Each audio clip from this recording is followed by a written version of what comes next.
जांच एजेंसी और कोर्ट में भी नजर आएगी, ये स्वाभाविक है। परंतु क्योंकि फिल्मों की बातें वो ज्यादा समझते हैं, तो कल हजारों की तादाद में दिल्ली वासियों ने भारतीय जनता पार्टी दिल्ली के सोशल मीडिया को खासकर बताया कि पिछले 7-8-9 वर्षों से दिल्ली में एक फिल्म चल रही है और एक पोस्टर भी उसका सामने आया है, जो बहुत लंबी फिल्म चल रही है। पिछले 8 वर्षों से दिल्ली वाले उसे देख रहे हैं, उसके कई सारे सीक्वल भी आ चुके हैं और जो अभी हाल ही का सीक्वल रिलीज हुआ है उसके बारे में भी आपको बताएंगे। परंतु ये फिल्म जो आई है उसका नाम है लुटेरा। ये लुटेरा फिल्म आई है और पिछले 8 वर्षों से ये फिल्म चल रही है। ये 8 वर्षों से लुटेरा फिल्म सबसे लंबी चलने वाली फिल्म जो है वो चल रही है। हाल ही में जो फिल्म रिलीज हुई है कुछ दिन पहले, उसका नाम तो चोर मचाए शोर है, परंतु ये लुटेरा फिल्म का आज पोस्टर भी सामने आ चुका है। आपने देखा होगा, ये दिल्ली वासी जहां पर भी आम आदमी पार्टी के लोग मिलते हैं उन्हें कहते हैं ये लुटेरा आ चुके। और ये जो लुटेरा फिल्म है, इस फिल्म के निर्देशक अरविंद केजरीवाल, ये लिकर मोशन फिल्म्स लिमिटेड की प्रोडक्शन है। इसमें को प्रोडक्शन मार ठगों की भी है, सुकेश की भी है और इसका स्टार कास्ट बड़ा अनोखा स्टार कास्ट है। लुटेरा का स्टार कास्ट में मनीष सिसोदिया भी है लीडिंग रोल में, अक्यूज नंबर 1 और लुटेरा नंबर 1। सत्येंद्र जैन भी है लीडिंग रोल में, हवाला घोटालेबाज के लुटेरा नंबर 1। और सपोर्टिंग रोल में कैलाश गहलोत भी है। तिहाड़ में जो घोटाला हुआ है, जो लुटेरे बन के ठगों को भी लूटने का काम किया है, उसमें सपोर्टिंग रोल कैलाश गहलोत का है और डायरेक्टर निर्देशक तो अरविंद केजरीवाल ही है। ये सामने निकल कर आ चुका है। परंतु लुटेरा फिल्म की कुछ और भी सीक्वल्स आई है। हवाला घोटाला जिसमें सत्येंद्र जैन 4.5-5 महीने से बंद है, बस घोटाला का लुटेरा पार्ट 2 आया, लुटेरा पार्ट 3 क्लासरूम घोटाला का आया, लुटेरा पार्ट 4 बिजली सब्सिडी का आया, लुटेरा पार्ट 5 फेक रजिस्ट्रेशन, जो 2 लाख श्रमिकों का नकली रजिस्ट्रेशन करवाकर 900 करोड़ रुपए उसको लूट लिया गया, उसका भी लुटेरा पार्ट 5 आया है। लुटेरा पार्ट 6 आज मैंने देखा है कई चैनल्स पर चल रहा है, दिल्ली जल बोर्ड के माध्यम से किस प्रकार से 20 करोड़ का लूट किया गया है। लुटेरा पार्ट 7 शराब घोटाले के विषय में आज मैं पर आपको बताने वाला हूं। और लुटेरा पार्ट 8 तिहाड़ घोटाला, तिहाड़ में जो घोटाला किया जा रहा है उसके बारे में मैं आपको कुछ बताने वाला हूं। देखिए, जो मित्रों शराब घोटाला, जो लुटेरा पार्ट 7 बनी है शराब घोटाले की, आज उसमें आपने देखा होगा कि कई सारी गिरफ्तारियां हुई, उसमें कई सारे प्रमुख लोग गिरफ्तार हुए हैं, उसमें कोई राहत या बेल किसी को मिली नहीं है। उसमें accused number 1 main star cast main lead Manish Sisodia का है। उसमें विजय नायर, जो इनके वैसे तो बताए जाते हैं कम्युनिकेशन एक्सपर्ट है, परंतु कैश कलेक्शन एक्सपर्ट ज्यादा थे, वो भी जेल में है और कहीं मुझे लगता है 1 महीने 2 महीने लगभग हो चुके हैं कि वो जेल में ही है, उनको राहत नहीं मिली है। परंतु एक ही हमें नारा सुनाई देता है कि इसमें कोई घोटाला नहीं, इसमें 1 रुपए का घोटाला नहीं, ये सब फर्जी मामला है। ये विक्टिमहुड कार्ड खेला जाता है और कहा जाता है कि देखिए कुछ मिला नहीं किसी को, कहां हुआ घोटाला जी, किधर है पैसा, कहां पैसा गया, कहां घोटाला हुआ, ये बार बार कहा जाता है आम आदमी पार्टी के द्वारा। सब वेंडेटा पॉलिटिक्स है। हालांकि कोर्ट ऐसा नहीं मानती, कोर्ट ऐसा मानती होती तो 17 अगस्त की एफआईआर है। आज हम लोग नवंबर के बीच में हैं, कोई भी एफआईआर क्वॉश नहीं की गई। और आज मैं आपको बताना चाहता हूं कि इस लुटेरा पार्ट 7 में कितना लूटा गया। आज लूटा कितना गया उसका मेरे पास आरटीआई समेत पूरा आंकड़ा है कि कितना कम से कम लूटा गया। क्योंकि आज के बाद यह कहना नामुमकिन होगा आम आदमी पार्टी के लिए कि कुछ लॉस ही नहीं हुआ इसमें, कुछ घोटाला ही नहीं हुआ इसमें। मित्रों, ये आरटीआई की कॉपी आई है मेरे पास, और इस आरटीआई की कॉपी में यह पूछा गया था कि जो लुटेरी पॉलिसी है, नई शराब नीति, इसमें कितनी सरकार को रेवेन्यू की कमाई हुई। 17 नवंबर 2021 से लेकर 31 अगस्त 2022 तक 7.5 महीने की अवधि में कितनी कमाई हुई, यह आरटीआई के माध्यम से पूछा गया।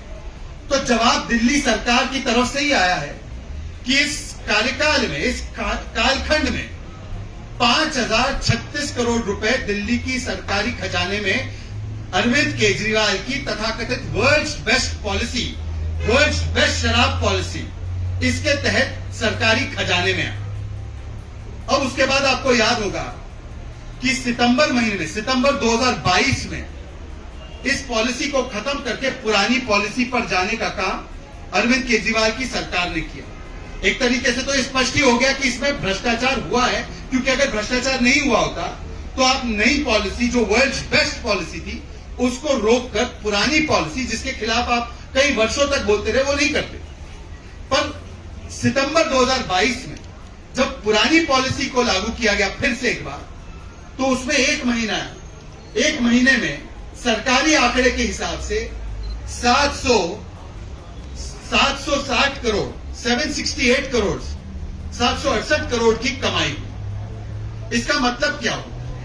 इसका मतलब यह हुआ कि प्रतिदिन जब नई पॉलिसी लागू थी तो दिल्ली के सरकारी खजाने में प्रतिदिन 17.5 करोड़ रुपए, और जब नई पॉलिसी खत्म हुई और पुरानी पॉलिसी पर गए, इन्हीं के आंकड़े, इन्हीं का आरटीआई, इन्हीं का दिया हुआ आंकड़ा, पब्लिक डोमेन में सारी चीजें हैं, जब पुरानी पॉलिसी पर रिवर्ट किया, वापस चले गए, तो प्रतिदिन सरकारी खजाने में 25.5 करोड़ रुपए आने लगे।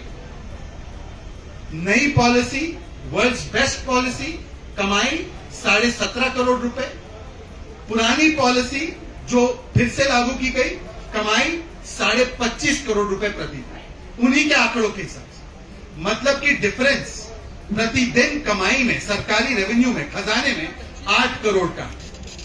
इसका मतलब प्रतिदिन 8 करोड़ का नुकसान हुआ जब ये नई शराब नीति लगभग 7.5 महीने, 8 महीने के कालखंड तक, जब तक ये लागू रही, तब तक इतना नुकसान प्रतिदिन हुआ। इसका मतलब कि दिल्ली के सरकारी खजाने में 1800 करोड़ से ज्यादा की चपत लगी। 1800 करोड़ से ज्यादा की चपत ये लगाई गई, ये नुकसान हुआ, ये घोटाला किया गया, और साइड बाय साइड उसी समय पर मोटा मुनाफा शराब घोटालेबाजों को दिया गया। आपने रॉबिनहुड का तो सुना ही होगा, रॉबिनहुड, बच्चों ने कहानी सुनी होगी। रॉबिनहुड क्या करता था? रॉबिनहुड अमीरों से चोरी करके गरीबों को देता था।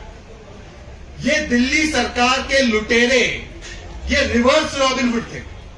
रिवर्स रॉबिन मतलब कि सरकारी खजाने का पैसा जो गरीबों के लिए था, जो शिक्षा के लिए लगना चाहिए था, जो घर घर साफ पानी पहुंचाने के लिए लगना चाहिए था, उसको लूटा और शराब माफियाओं की जेबें भर दी। और मैं आपको उसका एक उदाहरण भी देना चाहता हूं, उसका स्पेसिफिक उदाहरण हूं, क्योंकि बात हमेशा हम स्पेसिफिक करते हैं, ये लोग वेंडेटा करते। जिस प्रकार से लूटा गया, जब नई शराब नीति थी, जब उससे पहले पुरानी शराब नीति थी, तो एक 750 ml की, अगर आप देखें, शराब की बोतल जिसकी कीमत 550 रुपए हुआ करती थी, 750 ml बोतल जो 550 रुपए हुआ करती थी, पुरानी शराब नीति के तहत, पुरानी शराब नीति के तहत उस बोतल पर सरकार को 350 रुपए के लगभग, 330 से 350 रुपए मिलते थे, और जो ठेकेदार था उसको 33 रुपए मिलते थे। फिर से मैं आपको आंकड़ा दोहराता हूं, पुरानी नीति के समय पर एक 750 ml की बोतल पर जो 550 रुपए की बिकती थी, उसमें सरकारी खजाने में 350 रुपए आते थे लगभग, और ठेकेदार के पास 33 रुपए पहुंचते थे। जो नई नीति, नई शराब पॉलिसी, अरविंद केजरीवाल की फेवरेट, वर्ल्ड्स बेस्ट शराब पॉलिसी लागू की गई, जिससे कि हमने देखा हर रोज प्रतिदिन नुकसान हो रहा था सरकारी खजाने में। उस शराब नीति के तहत, नई शराब नीति के तहत सरकारी खजाने में उस 750 ml की बोतल पर केवल 8 रुपए आए, केवल 8 रुपए। कहां 350 रुपए आते थे, कहां 8 रुपए आने लगे। और जो ठेकेदार था, जो 33 रुपए कमाता था, उसकी कमाई सीधा 363 रुपए है।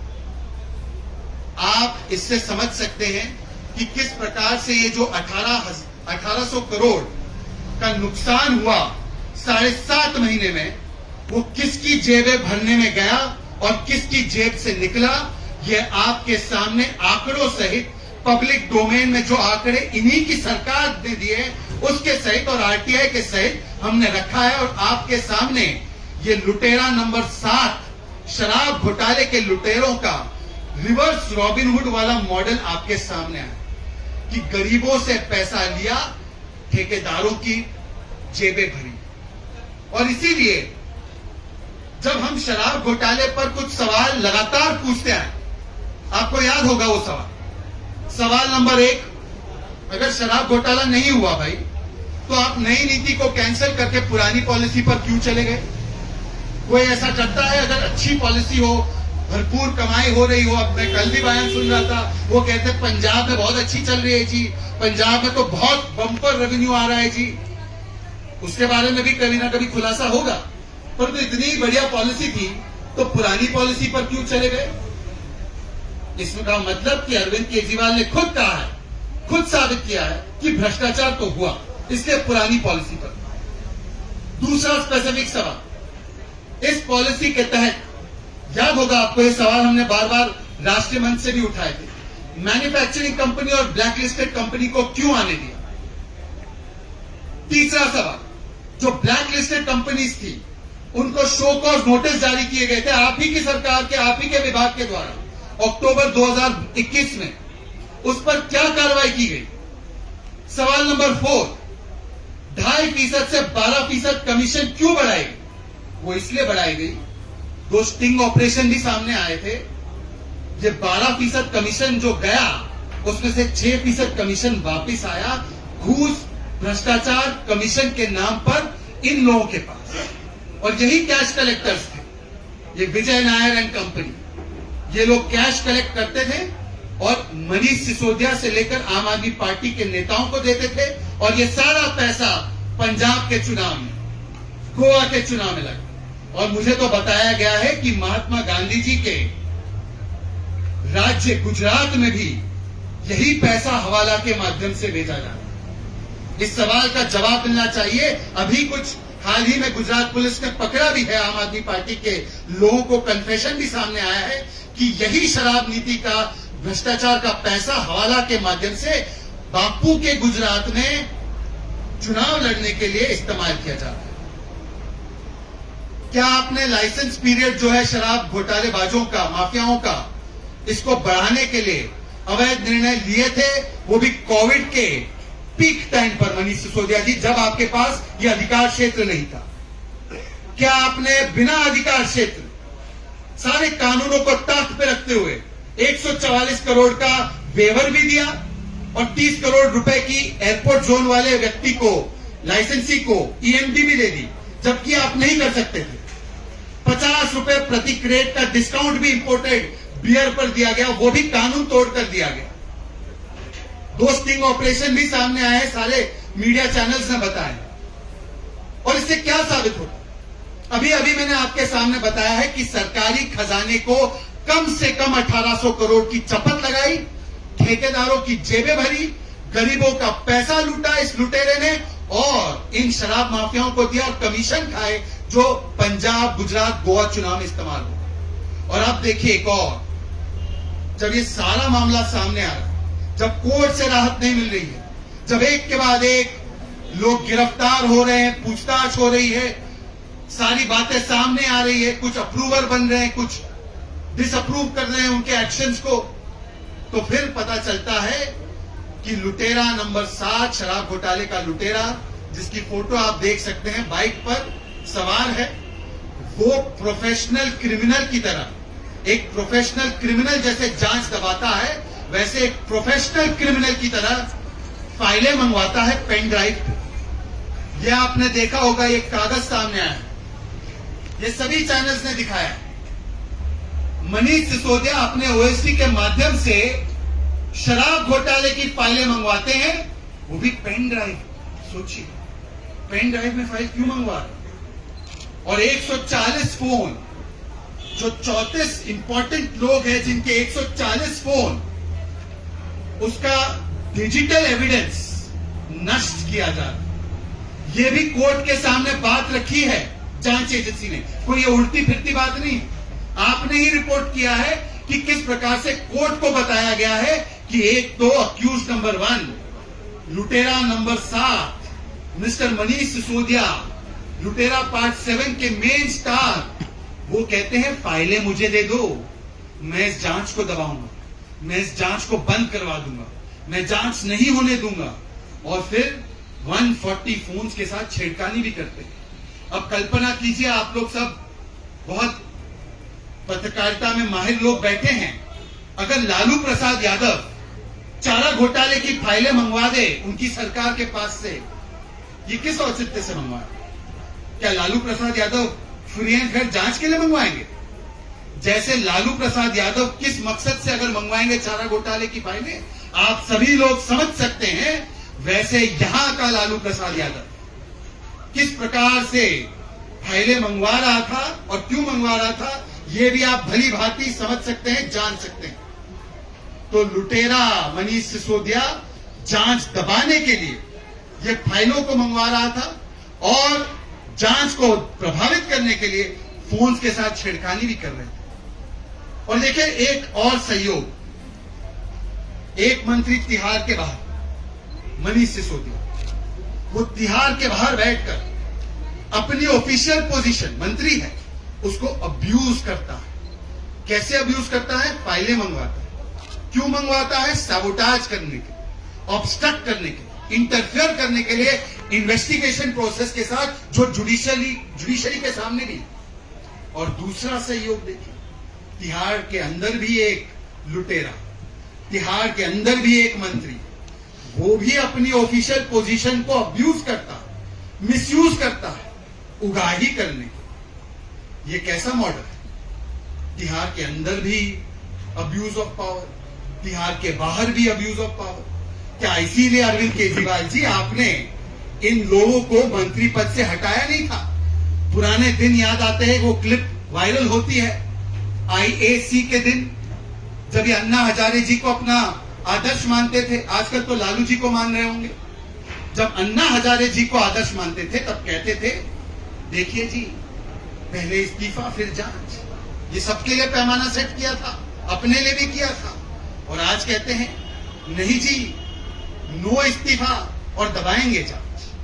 पहले इस्तीफा बाद में जांच से अब ऐसा धर्मांतरण, सियासी धर्मांतरण, और कोई धर्मांतरण नहीं, सियासी धर्मांतरण ऐसा हुआ है कि पहले इस्तीफा फिर जांच, अब नो इस्तीफा, केवल दबाएंगे जांच। इसीलिए क्या दोनों को मंत्री रखा है?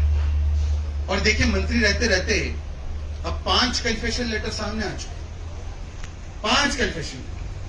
और ये 5वें कन्फेशन लेटर में तो बड़ी अजीबोगरीब बातें लिखी है। केजरीवाल जी को जेकब एंड कंपनी की वॉच, ये इतनी महंगी घड़ी है कि कई लोग कई वर्षों तक अपनी सैलरी बचाते रहे, 20-20, 30-30 वर्षों तक बचाते रहे, तब जाके एक घड़ी खरीद सकते हैं। मैंने इंटरनेट पे उसकी प्राइस देखी। अच्छा, घड़ी पसंद नहीं आई क्योंकि स्ट्रैप का कलर मैच नहीं कर रहा था, हो सकता है कि शर्ट के साथ मैच नहीं कर रहा था, तो उन्होंने कहा कि ब्लैक स्ट्रैप वाली चाहिए। अब महंगी घड़ी है, विदेश से आती है, तो चार्टर प्लेन करवाकर स्ट्रैप बदलवाने के लिए चार्टर प्लेन किया गया। बताइए क्या टेस्ट है। दूसरा मंत्री पटेक फिलिप घड़ी लेता है, अपनी पत्नी के लिए कार्टियर की घड़ी लेता है। हम तो टाइटन की घड़ी भी नहीं पहन पा रहे, और ये लोग जेकब एंड कंपनी, पटेक फिलिप, ऐसी कंपनी तो राजा महाराजा पहनते हैं। ये आम आदमी पार्टी, गजब है। वैगन आर में घूमने वाले अब पटेक फिलिप पहन रहे हैं। बताइए, हो सकता है मेरा प्रोनाउंसिएशन गलत हो, हम इसको नहीं प्रोनाउंस कर पाते, उन्हीं से पूछना पड़ेगा, उनके प्रवक्ताओं से, कि कैसा प्रोनाउंसिएशन होता है बड़ी कंपनियों का। तो स्टाफ बदलवाने के लिए चार्टर प्लेन भेजा गया। और बताइए एक और, केजरीवाल मॉडल को हाइप दिलवाना है, अंतरराष्ट्रीय हाइप, इंटरनेशनल पीआर करना है, तो करोड़ों रुपए दिए गए कि विदेशी अखबारों के पहले पन्ने पर छपे, उसके लिए भी करोड़ों रुपए दिए। अब सवाल यह पैदा होता है, हम तो देखिए, मैं आपको एक बात कहना चाहता हूं, मैं सुकेश की बात को नहीं मानता। मैं मानता हूं कि सुकेश एक चोर है, एक ठग है, एक झूठा आदमी है, पर भाई साहब, जो अपने आप को कट्टर ईमानदार कहते हैं, उनको तो इतना अच्छा मौका मिला है, इतना बढ़िया तरीका मिला है कि इस सुकेश की बातों को झूठा साबित करने के लिए आइए सारे चैनलों पर इस बार विज्ञापन मत दीजिए, विज्ञापन का खर्चा बचाकर इस बार लाइव डिटेक्टर टेस्ट करवा दीजिए, सारे चैनलों पर लाइव हो जाइए। आप और आपके दो वसूली भाईजान, वो सत्येंद्र जैन और कैलाश गहलोत, क्योंकि कहा गया है कैलाश गहलोत के फार्म हाउस पर ही ये ट्रांजैक्शन हुआ। 10 करोड़ का जो प्रोटेक्शन मनी मांगा जा रहा था, तिहाड़ तो उन्हीं के अंडर आता है, दिल्ली सरकार के, तो तिहाड़ के मंत्री, तिहाड़ में प्रोटेक्शन देने के लिए जो 10 करोड़ की डील हुई, 50 करोड़ की राज्यसभा की डील हुई, और भी करोड़ों रुपए की डील हुई कि इसको पार्टी के विस्तार के लिए, पार्टी के चुनाव के लिए खर्च करना है, वो सारी डील हुई नहीं हुई। सुकेश कह रहा है कि मैं अपना बयान 164 में दर्ज करवाऊंगा, सुकेश कह रहा है मैं लाइव डिटेक्टर टेस्ट दे दूंगा, पर जो कट्टर ईमानदार है, हम मानते हैं आप हैं, हालांकि कोर्ट नहीं मानता आपकी बातों को, पर इससे बढ़िया मौका कट्टर ईमानदारी साबित करने का मिल सकता है तुरंत प्रभाव से। अगली पीसी ये मत कीजिएगा कि देखिए हमें टारगेट कर रहे हैं, हमें गाली दे रहे हैं, हम काम करना चाहते हैं। जी आपका काम तो दिख ही रहा है, आप केवल इतना बता दीजिए कि लाइव डिटेक्टर टेस्ट लेंगे या आप घबरा रहे हैं। चोर की मूंछ में तिनका तो नहीं है, अगर आपकी मूंछ में तिनका नहीं है तो तीनों लोग लाइव डिटेक्टर टेस्ट ले लीजिए, सत्येंद्र जैन, आप और कैलाश गहलोत कर दीजिए और सुकेश को झूठा साबित कर दीजिए, पर नहीं करेंगे। ये नहीं करेंगे क्योंकि आज तक इनके कट्टर ईमानदारी के सर्टिफिकेट को किसी ने माना नहीं। 4.5-5 महीने हो गए, कोर्ट ने सत्येंद्र जैन को बेल नहीं दी। कोर्ट तो कहता है कट्टर भ्रष्ट है जी, कट्टर हवालेबाज। 17 अगस्त से एफआईआर हुई है मनीष सिसोदिया के खिलाफ, कुछ नहीं, मनीष सिसोदिया के खिलाफ कुछ नहीं, जाकर जेल में डाल दो। क्यों, आपके खिलाफ क्या मिला, रेड में क्या मिला? भाई साहब, ये सवाल आप सत्येंद्र जैन के लिए भी पूछते थे, 4.5 महीने से जेल में, अब वो सवाल नहीं पूछते। जहां तक मनीष सिसोदिया का मामला है, आप बता दीजिए, इतने महीने थे आपके पास, क्वॉश करवा देते एफआईआर।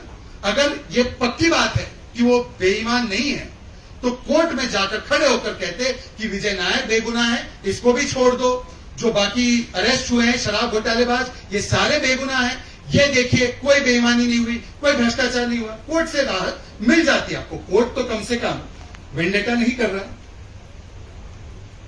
आखिरी बात कहूंगा, देखिए ये 4 यार भ्रष्टाचार, तिहाड़ के अंदर और तिहाड़ के बाहर, और ये 4 यार मिलकर कर रहे हैं खूब भ्रष्टाचार। और इसीलिए ये लुटेरा फिल्म जो 8 वर्षों से चल रही है, उसका एक के बाद एक सीक्वल आपके सामने मैंने पेश किया है।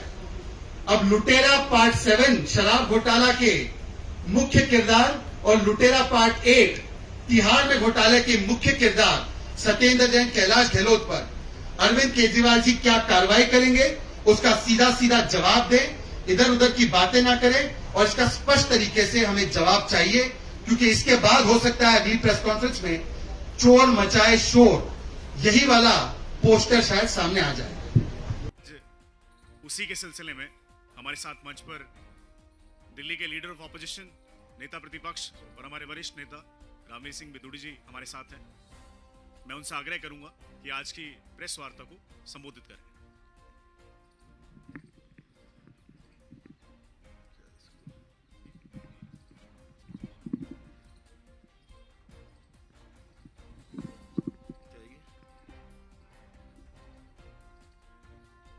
दिल्ली प्रदेश भारतीय जनता पार्टी के प्रवक्ता श्री अजय सहरावत जी, मीडिया के सभी सम्मानित साथियों, दिल्ली के माननीय उपराज्यपाल महोदय ने जल बोर्ड में जो 20 करोड़ रुपए का घोटाला हुआ है, एफआईआर करने का निर्देश दिया है। दिल्ली जल बोर्ड का घोटाला तब हुआ जब अरविंद केजरीवाल जल बोर्ड के चेयरमैन थे। मैं दिल्ली के ऑनरेबल एलजी से आग्रह करना चाहता हूं कि दिल्ली के मुख्यमंत्री अरविंद केजरीवाल के खिलाफ एफआईआर दर्ज कराई जाए, खातों को सील किया जाए। और मेरा ये मानना है कि ये घोटाला केवल 20 करोड़ रुपए का नहीं है, यह घोटाला 200 करोड़ रुपए से ज्यादा का है। जल बोर्ड में जो घोटाले हो रहे हैं 2015 से लेकर 2016 तक, 2015 से लेकर 2016 तक जल बोर्ड ने बैलेंस शीट बनाई नहीं है और सीएजी ने जल बोर्ड के खातों की डिटेल के लिए सरकार को 22 पत्र लिखे हैं, फिर भी अकाउंट डिटेल नहीं दी गई है। अब ये तो अरविंद केजरीवाल इसका जवाब दें। दिल्ली जल बोर्ड आज की तारीख में लगभग 57,000 करोड़ रुपए के घाटे में है और 2015 में जब अरविंद केजरीवाल की सरकार आई तो जल बोर्ड लगभग 700 करोड़ रुपए मुनाफे में था। जब ये घोटाला हुआ और इस घोटाला के बारे में 2018 में मालूम हुआ, अब घोटाला क्या है?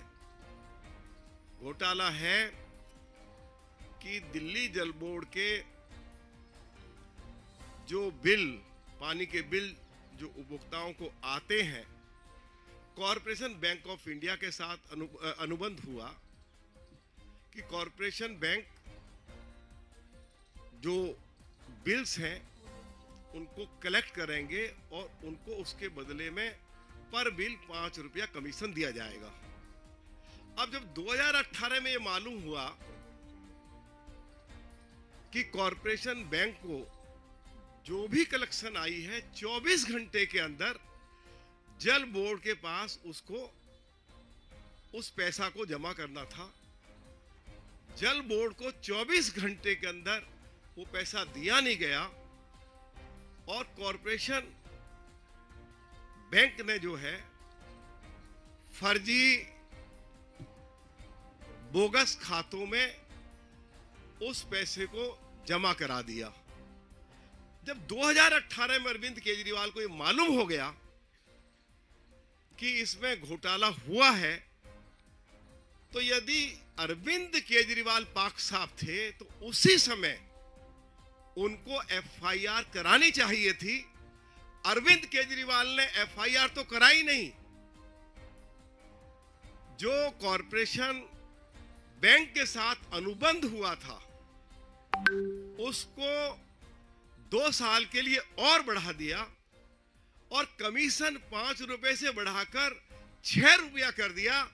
तो अरविंद केजरीवाल ये जवाब दीजिए कि जब आपको मालूम हो गया कि घोटाला हुआ है और उसके बाद आप अनुबंध को भी 2 साल के लिए और बढ़ा रहे हैं और कमीशन भी आप 5 रुपए से 6 रुपया कर रहे हैं, तो ये घोटाला अभी केवल क्योंकि ये कहा गया है कि 20 करोड़ रुपया के बारे में तो अच्छे से जानकारी मिल गई है, लेकिन खाते सील हो जाएंगे, ठीक से इसकी जांच पड़ताल होगी, तो ये 200 करोड़ रुपए का घोटाला है। अरविंद केजरीवाल के खिलाफ एफआईआर की जाए। मैं दिल्ली के ऑनरेबल एलजी से यह आग्रह करता हूं, यही मुझे कहना था। बड़ा घोटाला है। अरविंद केजरीवाल अपने आप को कट्टर ईमानदार कहते हैं, लेकिन जो ये मुद्दा आपके सामने रखा है और मैंने आपको बताया है कि जब 2018 में अरविंद केजरीवाल के सामने घोटाला आ गया तो अनुबंध क्यों बढ़ाया गया और कमीशन क्यों बढ़ाया गया, इसका मतलब ये है कि आप जेब कतरों को जो है आप ऊपर से इनाम भी दे रहे हैं। तो ये स्पष्ट हो गया है, इसमें सीधी सीधी इन्वॉल्वमेंट दिल्ली के मुख्यमंत्री की थी। तो इस मामले में अरविंद केजरीवाल के खिलाफ FIR दर्ज की जाए, यही मैं कहना चाहता हूं। सवाल ले सकते हैं। कैमरे में देख के सर आप एक बड़ा इल्जाम लगा रहे हैं कि जब अरविंद केजरीवाल चेयरमैन थे तब ये घोटाला हुआ और FIR अरविंद केजरीवाल के ऊपर भी होनी चाहिए। देखिए, मैं जो है कोई हवा में कोई आरोप नहीं लगा रहा। 2018 में अरविंद केजरीवाल को मालूम हो गया कि कॉरपोरेशन बैंक को 24 घंटे में जो भी कलेक्शन आई वो जल बोर्ड में वो पैसा जमा करना था। वह पैसा बोगस खातों में गया और जब 2018 में उनको मालूम हो गया और उसके बाद वह कमीशन 5 रुपए से बढ़ाकर 6 रुपया कर रहे हैं और अनुबंध को और 2 साल के लिए बढ़ा रहे हैं, तो उस समय यह फैसला दिल्ली के मुख्यमंत्री अरविंद केजरीवाल ने लिया। तो इसमें सीधी सीधी इन्वॉल्वमेंट दिल्ली के मुख्यमंत्री की है। और मैंने कहा कि जब जांच पड़ताल आगे बढ़ेगी, ये घोटाला केवल 20 करोड़ रुपए तक सीमित नहीं है, ये 200 करोड़ रुपए तक जाएगा। ये मैं आज स्पष्ट करना चाहता हूं। और जो मैंने कहा है कि उनके खिलाफ FIR होनी चाहिए, जब उस समय अरविंद केजरीवाल जल बोर्ड के चेयरमैन थे, तो ये तो स्पष्ट हो रहा है कि वो इस घोटाले में सम्मिलित थे, पूरी तरह से इन्वॉल्व थे। उनकी इच्छा के विरुद्ध ये घोटाला नहीं हो सकता था। अन्य कोई सवाल? जांच के आदेश दे दिए हैं। आप मुझे बताइए, अब जब ये घोटाला सामने आ गया, हमारे दिल्ली प्रदेश भारतीय जनता पार्टी की ओर से अनेकों बार इस मुद्दे को लेकर प्रेस कॉन्फ्रेंस हुई।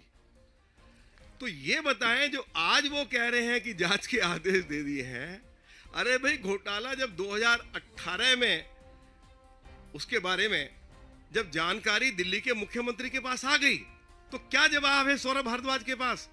क्यों नहीं उसी समय FIR हुई? जब मैं कह रहा हूं कि अरविंद केजरीवाल यदि पाक साफ थे तो उसी समय उनको FIR करवानी चाहिए थी।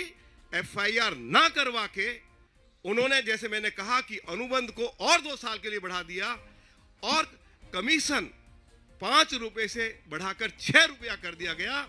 और जब अब कार्रवाई शुरू हुई है तो अब कह रहे हैं कि हमने जांच के आदेश दे दिए हैं। अब जांच के आदेश से काम नहीं चलेगा, सीधी सीधी इसमें इन्वॉल्वमेंट दिल्ली के मुख्यमंत्री की है।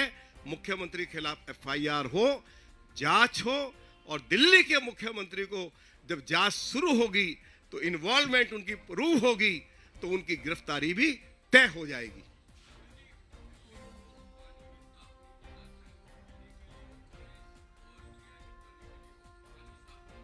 बड़ा घोटाला सामने आ रहा है, क्या कहेंगे कि क्या पानी की समस्या आप लोग दूर करेंगे या दिल्ली सरकार को? देखिए, अरविंद केजरीवाल एक बार नहीं, दर्जनों बार उनके द्वारा ये स्टेटमेंट दिया गया कि हम दिल्ली के लोगों को 24 घंटे क्लीन वाटर देंगे। आज दिल्ली की 40% से ज्यादा आबादी को जल बोर्ड का पानी उपलब्ध नहीं करवाया जा रहा है। टैंकर्स की संख्या पहले से बढ़कर डबल हो गई। अरविंद केजरीवाल तो कहते थे मैं टैंकर्स माफिया को खत्म करूंगा, और दिल्ली में 40% आबादी को जल बोर्ड का पानी उपलब्ध नहीं करवाया जा रहा। उसका कारण क्या है? अरविंद केजरीवाल ने कहा था, जब उनसे पूछा गया कि आप 24 घंटे क्लीन वाटर कैसे देंगे, तो उन्होंने कहा कि हम हिमाचल से गंगा जल लेकर आएंगे। उन्होंने कहा कि मुरादनगर से हम 150 MGD पानी दिल्ली के लिए लेकर आएंगे। उन्होंने कहा कि जब बरसात होती है तो यमुना के किनारे हम किसानों से जमीन किराए पे लेकर उसमें बड़े बड़े गड्ढे खोदकर वहां पानी को स्टोर करेंगे, उसको ट्रीट कर कर दिल्ली के लोगों को उपलब्ध कराएंगे। अरविंद केजरीवाल ने यह भी कहा कि वो 32 रेनी वेल भी लगाएंगे, लेकिन एक भी कदम अरविंद केजरीवाल की सरकार ने इस दिशा में नहीं उठाया। जब वो मुख्यमंत्री बने तब दिल्ली के पास 950 MGD पानी था, आज भी उतना है, उसमें कोई बढ़ोतरी नहीं हुई। और दिल्ली में दिल्ली के लोगों को जो पीने का पानी उपलब्ध कराया जा रहा है उससे लोगों की किडनी खराब हो रही है, लोगों के लीवर खराब हो रहे हैं, लोगों के पेट खराब हो रहे हैं। और अब तो सर्दी है, वसंत कुंज में 10-10 दिन से लोगों को जल बोर्ड पीने का पानी उपलब्ध नहीं करा पा रहा है। जब मैं आपको वसंत कुंज की बात कर रहा हूं, सारे हमारे नेशनल न्यूज़पेपर्स में ये खबर प्रमुखता के साथ छपी है। ना लोगों को क्लीन वाटर मिल रहा है, और जो जल बोर्ड है आज वो 57,000 करोड़ रुपए के घाटे में चला गया है। जो जल बोर्ड अरविंद केजरीवाल के मुख्यमंत्री बनने से पहले 700 करोड़ रुपए मुनाफे में था। तो अरविंद केजरीवाल को इस बात का जवाब देना पड़ेगा, यही मैं कहना चाहता हूं। हाँ, ये तो रिकॉर्ड में है भाई, मैं आपको बिल्कुल करेक्ट फिगर दे देता हूं। 57,000 करोड़ कुछ है, 57,000 करोड़ रुपया, 57 करोड़ नहीं। तो मैं आपको एक सेकंड में आपको बिल्कुल करेक्ट फिगर देता हूं। ये जो जल बोर्ड 57,598 करोड़ रुपया है। आप बताइए कि एक तरफ जल बोर्ड 57,558 करोड़ रुपए के घाटे में चला गया, और अरविंद केजरीवाल पिछले 8 सालों में 1 MGD पानी बढ़ा नहीं पाए। टैंकर्स की संख्या ऑलमोस्ट डबल हो गई। तो इससे आप अंदाजा लगा सकते हैं। और जैसे मैंने आपको वसंत कुंज का उदाहरण दिया कि पिछले 10 दिनों से वसंत कुंज में लोगों को पीने का पानी अरविंद केजरीवाल की सरकार